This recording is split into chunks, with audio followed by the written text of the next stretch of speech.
Salut à tous et bienvenue sur Sneak Peek, je suis ravi de vous retrouver ici, place des Jacobins à Lyon, qui est une des plus belles places, elle a été refaite intégralement. C'est une place magnifique et aujourd'hui on remonte 31 ans en arrière, vous allez comprendre tout de suite pourquoi, c'est parti.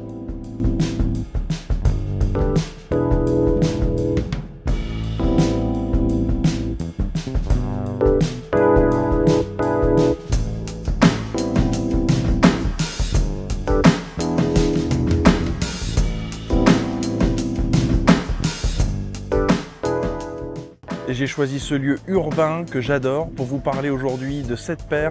C'est la Air Max 95 Big Bubble OG, vous l'appelez comme vous voulez, dans ce coloris neon qui est vraiment le coloris mythique de cette paire. Franchement, ça faisait 20 ans que je voulais une paire.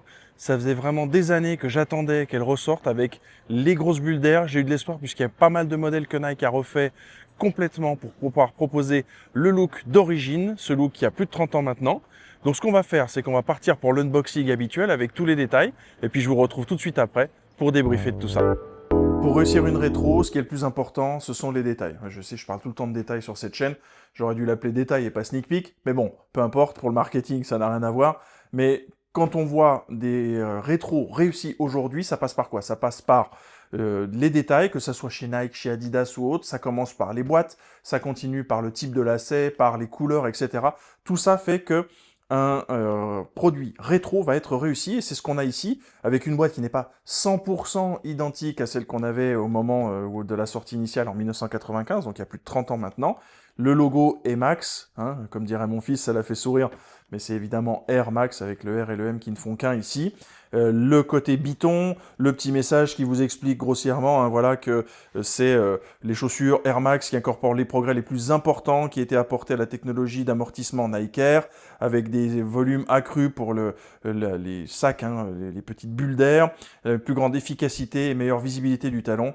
Et maintenant aussi de l'avant du pied, parce que oui, c'était les révolutions qui étaient proposées au milieu des années 90, c'était d'avoir des bulles d'air visibles de plutôt grosse taille, aussi à l'avant. Donc c'était clairement affiché, le marketing ne s'arrêtait pas juste à une campagne de pub.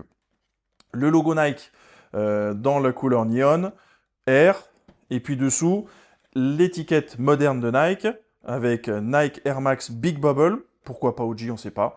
Pourquoi Big Bubble alors que finalement ça serait juste une Air Max 95 à peu près normale, on va y revenir. Le coloris Black Neon Yellow Cool Grey en anglais, en français noir gris frais, et jaune néon. Bon, gris frais, oui, effectivement, c'est la traduction de Cool Grey, mais ça fait un peu sourire quand même. On est dans une pointure 46, c'est la mienne. Je peux d'ores et déjà préciser que c'est du true to size, mais on fera une petite vidéo où je vais vous les montrer au pied pour que vous voyez à quoi ça ressemble également. Quand on ouvre la boîte, c'est tout simple, l'intérieur est gris et on a directement la chaussure. C'est parti pour les détails. Les détails de cette paire, eh bien, ils sont très nombreux et vraiment, il faut commencer par ce qui est marqué carrément sur la boîte, c'est le côté Big Bubble. Pour moi, je vais dire plutôt OG. Pourquoi? Parce que l'Air Max 95, quand elle est sortie, bon, moi à l'époque, elle m'avait vraiment tapé dans l'œil, c'est le milieu de l'adolescence, c'est une révolution au niveau Air Max. J'en ai pas eu parce qu'à l'époque, je portais plutôt des Jordan et je jouais beaucoup au basket, mais c'était une chaussure de running. Il faut quand même le préciser au départ, il y avait des gens qui couraient dans ce genre de paire au milieu des années 90. Aujourd'hui, on n'est plus du tout sur ce mode-là, même si on a aujourd'hui des semelles avec de la mousse très élevée, donc c'est pas tant ça forcément qui va gêner, mais en termes de stabilité, c'est vrai que même pour du linéaire, c'est pas forcément ce qu'il y a de mieux, hein. Je pense qu'aujourd'hui, on est revenu un peu sur ça, et on voit que les mousses bien maîtrisées, bien contrôlées, avec une plaque de carbone, c'est ce qui est préféré par les coureurs, surtout qui font de la longue distance. Donc je ne m'amuserai pas aujourd'hui à faire un run clairement dans ce genre de paire, mais c'était pensé pour ça, il faut quand même le garder à l'esprit. Donc les détails, bah oui, donc c'est ce que je disais, c'est cette grosse bulle d'air qui fait son retour, avec en plus, vous le voyez, ce trait au milieu, puisqu'à l'époque, la manière dont les bulles étaient assemblées, en fait, c'était vraiment en pressant en fait les deux. Il y avait par la chaleur, c'était collé, et donc il y avait dans le moule ce trait. Les dernières versions d'Air Max 95 qu'on avait ne proposaient pas ça, et moi je trouvais ça dommage parce que ça fait partie vraiment du look. Et alors, qu'est-ce que c'est sexy, franchement, d'avoir cette grosse bulle d'air. Franchement, je les ai déjà portées, je vais être très honnête avec vous, et j'ai pas pu m'empêcher de passer mon après-midi à aller appuyer sur la bulle d'air en permanence parce que c'est vraiment trop cool cette sensation. Il n'y a aucun autre produit à mon sens qui fait ça. Si, un, c'est les Reebok Pump, mais les Reebok Pump de l'époque, parce que les pumps modernes, fonctionne moins bien. Et donc c'est cool de pouvoir retrouver quelque chose qui est fait avec qualité, avec envie de faire plaisir aux fans de cette paire. Parce que moi, ça fait plus de 20 ans que je me dis, il faut que je me prenne une Air Max 95 Neon. Pourquoi? Parce que lorsque j'ai commencé à lire pas mal de magazines comme celui-ci, comme Soul Collector, qui est donc celui-ci, vous le voyez, sorti en septembre-octobre 2008, et qui est très modestement intitulé les 100 Greatest Kicks, donc les 100 plus grandes paires de l'histoire. Hein, et donc vous voyez ici avec la Nike Mag de Marty McFly, on devine une Air Jordan 11 Concorde derrière, bah oui c'est celle qui est numéro 1 dans leur classement, mais en numéro 7, on a quoi? On a la Air Max 95 avec plein de petits détails qui sont abordés. Et donc quand on lit ça et quand on se rend compte de l'impact culturel que cette paire a eu, de sa présence notamment à New York, dans beaucoup de clips de rap, qui est mon style musical préféré, celui avec lequel j'ai grandi, on comprend que c'est vraiment une paire qui est indispensable. Et ce coloris en particulier, vraiment très bien maîtrisé. D'ailleurs, quand je vois l'image, je peux vous la remontrer parce que c'est quand même intéressant, mais elle est vraiment très petite. De la version OG ici, on se rend compte que Nike a fait un excellent travail, tant sur le coloris que sur les petits détails à droite et à gauche, que sur la recréation de cette semelle avec les bulles d'air à l'arrière notamment qui sont plus grosses. C'est vraiment, pour moi, très réussi. Alors, on passe dans les détails. Donc évidemment, c'est un upper qui est complètement synthétique. Il ne faut pas chercher à comprendre. Tout ce que vous voyez, ce sont des matières qui sont synthétiques, avec donc l'avant, avec ce daim synthétique qui est un petit peu sous le doigt, pas forcément très agréable. Hein. Si vous prenez ma vidéo récente sur les Jordan 4 Lakers, ça n'a rien à voir en termes de toucher. C'est beaucoup plus âpre, on va dire, au toucher, mais par contre c'est solide. Et ça, c'est cool. Quand on court, à l'époque c'était conçu un peu comme un pare-pierre, hein, c'est-à-dire que les petits cailloux pouvaient venir taper dessus, ça posait pas de problème. Et puis après tout le tour, vous allez retrouver une matière équivalente, un daim, avec un dégradé de couleur, d'un gris assez profond, jusqu'au cool grey, hein, qui est vraiment plutôt celui-ci. Donc finalement, quand on parle de cool grey, vous voyez qu'il y a quand même 4 nuances, pour pas dire 50, 4 nuances de gris, qui vont être ici avec une couture. Vous voyez aussi que donc ces petites bandes qui se terminent avec les anneaux pour passer les lacets, en fait vont passer carrément dessous. Donc ça veut dire quoi? Ça veut dire que chacune de ces bandes est ancrée directement sur le bas de la chaussure et donc collée. Donc ça veut dire que quand vous allez serrer les lacets, en fait toutes ces bandes vont venir serrer le pied et vraiment l'affirmer, le poser complètement dans la chaussure. Donc ça, c'est vraiment très cool. En plus, c'est assez facile. On est un peu sur un speed lace, c'est-à-dire que quand je tire un lacet, en général, il y a tout qui vient. Alors, il faut avoir la chaussure au pied pour pouvoir le faire. Mais je vous confirme que c'est un système de laçage qui fonctionne très très bien et qui donc va vraiment, vous voyez, en plus, ça va très très loin. Hein. Et on voit que cette bande ici s'élargit.